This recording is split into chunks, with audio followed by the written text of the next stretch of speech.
What can we learn about success in the digital age from the Beatles? Oh, yeah, I'll tell you something.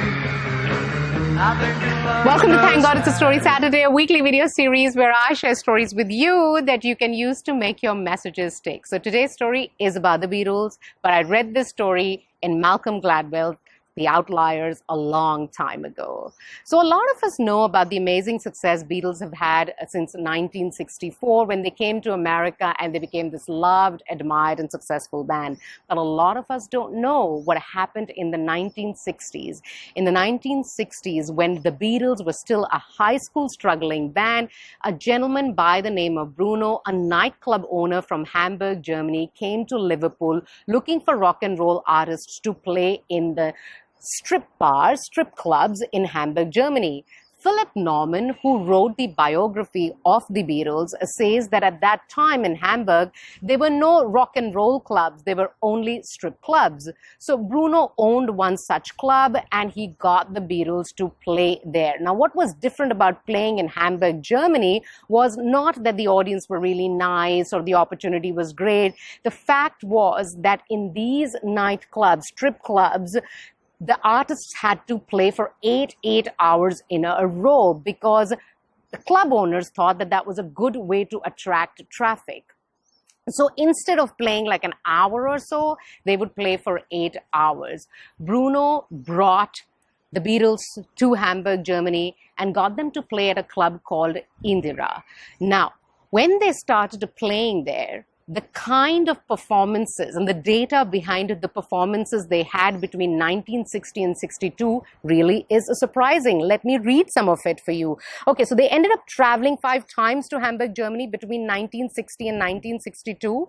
On the first trip, they played a total of 106 nights of 5 or more hours. Their second trip, they played 92 times. Their third trip, they played 48 times for a total of 172 hours on stage. The last 2 trips to Hamburg in December and November 1962 involved 90 hours of performing.